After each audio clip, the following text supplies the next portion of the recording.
Praise the lord. ఈరోజు దేవుని వాగ్దానం కీర్తనల గ్రంథము 91వ అధ్యాయము. మహోన్నతుని చాటున నివసించువాడే సర్వశక్తుని నీడను విశ్రమించువాడు.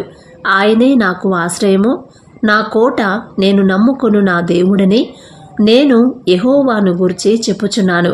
వేట కాని ఉరిలో నుండి ఆయన నిన్ను విడిపించును. నాశనకరమైన తెగులు రాకుండా నిన్ను రక్షించును. ఆయన తన రెక్కలతో నిన్ను కప్పును. ఆయన రెక్కల క్రింద నీకు ఆశ్రయము కలుగును. ఆయన సత్యము కేడెమును డాలునై ఉన్నది. రాత్రివేళ కలుగు భయమునకైనను, పగటివేళ ఎగురు బాణమునకైనను, చీకటిలో సంచరించు తెగులునకైనను, మధ్యాహ్నమందు పాడు చేయు రోగమునకైనను నీవు భయపడకుందువు. నీ ప్రక్కను 1000 మంది పడినను, నీ కుడి ప్రక్కను 10,000 మంది కూలినను అపాయము నీ యొద్దకు రాదు. నీవు కన్నులారా చూచుచుండగా భక్తిహీనులకు ప్రతిఫలము కలుగును.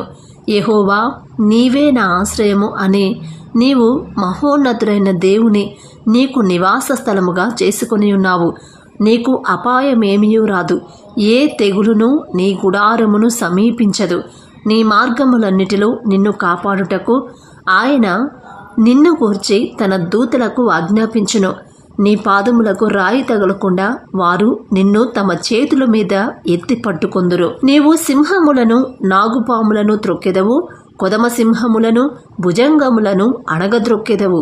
అతడు నన్ను ప్రేమించుచున్నాడు గనుక నేనతన్ని తప్పించెదను. అతడు నా నామము నెరిగినవాడు గనుక నేనతని ఘనపరిచెదను. అతడు నాకు మొరపెట్టగా నేనతనికి ఉత్తరమిచ్చెదను.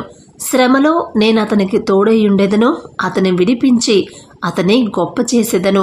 దీర్ఘాయువు చేత అతనిని తృప్తిపరచెదను.